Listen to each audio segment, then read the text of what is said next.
சகோதரர்கள் கிறிஸ்தவர்களுக்கு மத்தியில் வாழ்கிறோம். நான் மருத்துவர்களும் சேர்ந்திருக்கும் பொழுது நமக்கு மத்தியில் எதில் ஒன்றுபட்டிருக்க முடியுமோ அவைகளை நாம் ஒன்றுபட்டு செயல்பட வேண்டும். எதில் வேற்றுமை இருக்கிறதோ அதில் குர்ஆன் சொல்கிறது, லக்கும் தீனுக்கும் வலியதி, உங்களுடைய மார்க்கம் உங்களுக்கு, நம்முடைய மார்க்கம் நமக்கு. நமக்கிடையில் எந்த சண்டை சச்சரவு விட வேண்டாம் என்பதை மிக அழகாக அல்லாஹ் தஆலா போதித்திருக்கிறார். கண்ணியமான சகோதரர்களே, பெரியார்களே, உலகத்தில் இந்த தலைப்பில் இன்று பெரும் மாநாடுகள் நடத்தப்படுகிறது. உலகம் எல்லாம் இதை உலமாக்களும் மாற்று மதத்தவர்களும் இதை பற்றி பேசுகிறார்கள். இந்த நாட்டு மண்ணில் பிறந்த ஒரு பெரும் மகான் தான் ஹதரத் மௌலானா அபுல் ஹசன் அலி நதுவி ரஹ்மத்துல்லாஹ் அவர்கள். மிக பாராட்டுக்குரியவர்கள். நதுவத்துல் உலமா உங்களுக்கு என்னை விட அதிகமாக தெரியும். நதுவத்துல் உலமா உடைய அந்த ஒரு வாரிசாக அபுல் ஹசன் நதுவி இந்த மண்ணில் பிறந்த அரபுலகத்துக்கு அரபு இலக்கணத்தை அதில் ஒரு பிரசிடென்டாக இருந்து இயங்கியவர்கள் தான் அபுல் ஹசன் நதுவி அவர்கள். 1999 இருக்கும் டிசம்பர் மாதம் 31ஆம் தேதி அதை மக்காவுடைய 27ஆம் நோன்பாக இருந்ததை இஷா தொழுகைக்கு பிறகு ஷேக் சுதைஸ் ஹஃபிதஹுல்லாஹ் அவர்கள் அறிவிக்கிறார்கள், இன்று இந்தியாவில் காலமான ஒரு பெரும் ஆலிம் அவர்களுடைய மறைவான ஜனாஸா தொழுகை நடைபெறும் என்று அங்கு மக்காவில் அறிவிக்கிறார்கள். அங்கு அதை நோன்பு 27 இருந்தது. லட்சம் மக்கள் 2 ஹரத்திலும் மக்காவிலும் மதீனாவிலும் கலந்து கொண்டார்கள்.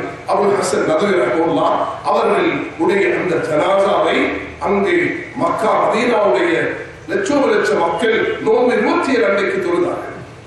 அல்லாஹ் தஆலா அப்படிப்பட்ட ஒரு பாக்கியத்தை கொடுத்தார். அவர்கள் வேளாமே இன்சானியத் என்ற ஒரு தகவலை அவர்கள் இந்த நாட்டு மக்களுக்கு முன்வைத்தார்கள். என்ன மனித நேயத்தின் பக்கம் அழைக்கிறோம். நாம் எப்படி இந்து சகோதரர்களுடன் கிறிஸ்தவ சகோதரர்களுடன் ஒரு பிளாட்ஃபார்ம்ல இருந்து ஒன்றுபட்டு நாம் என்னென்ன விஷயத்தில் செயல்பட முடியுமோ அதில் வேற்றுமையை கலைந்து ஒற்றுமையுடன் செயல்படுவோம் என்ற பக்கம் அழைத்தார்கள். நான் இந்த காயப்பட்ட மக்களுக்கு அழைப்பு விடுக்கிறேன். இந்த அனைத்து முஸ்லிம்களும் நாம் நபி ஸல்லல்லாஹு அலைஹி வஸல்லம் அவர்கள் கொடுத்த அந்த அழைப்பை நாம் அடிப்படையாக வைத்தவர்கள். குர்ஆன் இதை வலியுறுத்துகிறது.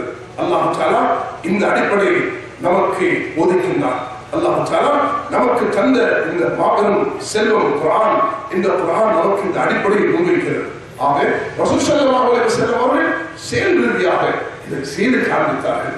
நபி ஸல்லல்லாஹு அலைஹி வஸல்லம் அவர்களுடைய வாழ்க்கையை பின்பற்றிய சஹாபாக்கள் இதை பல கட்டத்திலும் அமல் செய்தார்கள். இதுதான் உமர் இப்னு அப்துல் அஸீஸ் ரஹ்மத்துல்லாஹ் அவர்கள் கொடுத்த போதனையும் இப்படித்தான் இருந்தது. ஒரு நாள் ஜிஹாத் என்பதற்கு தவறான கருத்துலகம் முடிந்திருக்கிறது. மேலான சகோதரர்களே, உலக 2ஆம் மகா யுத்தத்தை ஒப்பிட்டு பார்க்கும் பொழுது நபியவர்களுடைய ஜிஹாதை நீங்கள் படித்தீர்கள் என்றால் ஆச்சரியமாக இருக்கும்.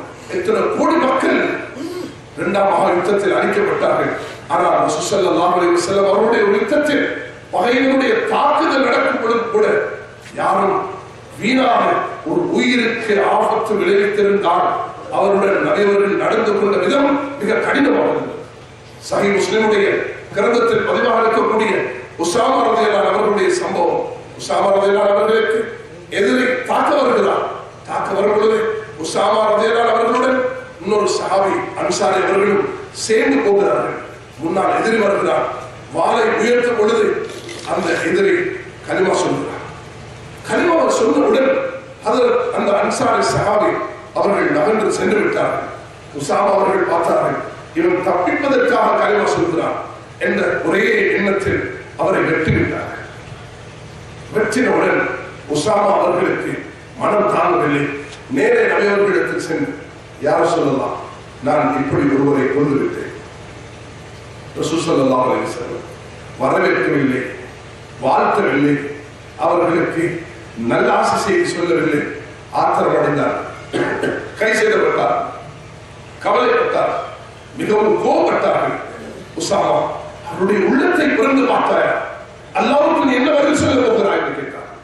கனிவான சகோதரர்களே, பெரியார்களே, ரசூல் ஸல்லல்லாஹு அலைஹி வஸல்லம் அவர்கள் இந்த அடிப்படையை தான் கற்றுத் தந்திருக்கிறார்.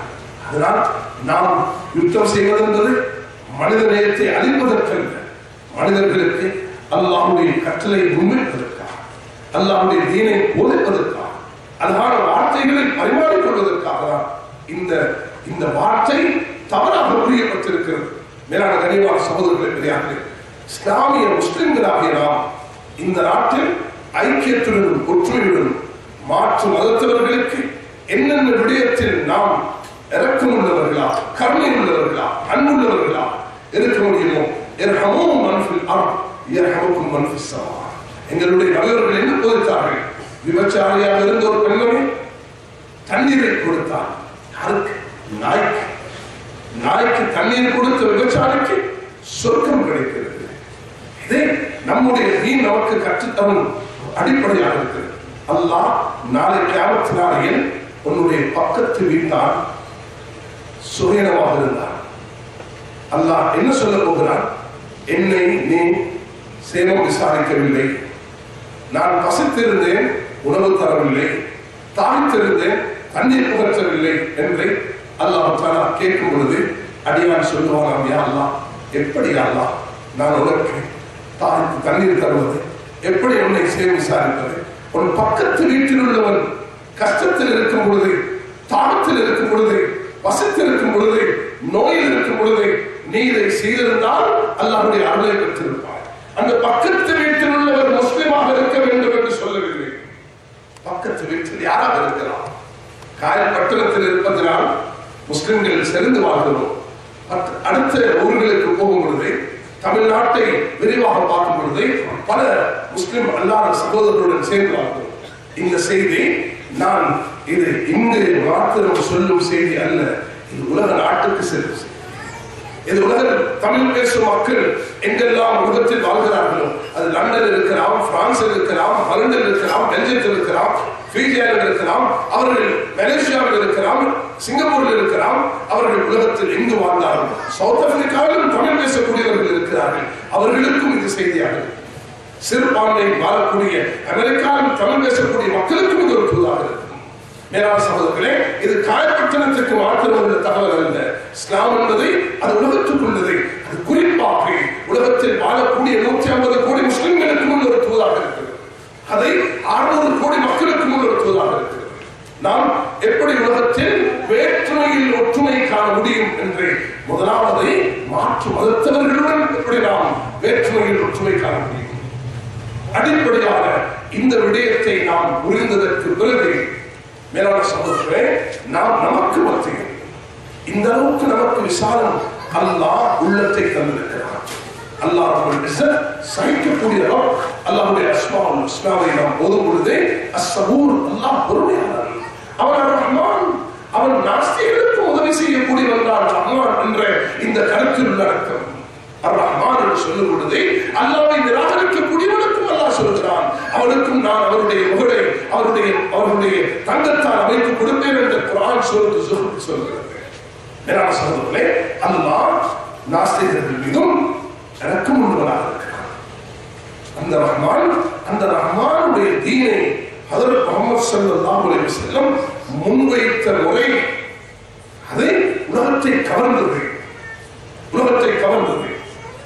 பத்ருடைய யுத்தத்தில் 313 இருந்த சஹாபாக்களுடைய எண்ணிக்கை மக்காவை கைப்பற்றும் பொழுது 10,000 இருந்தது.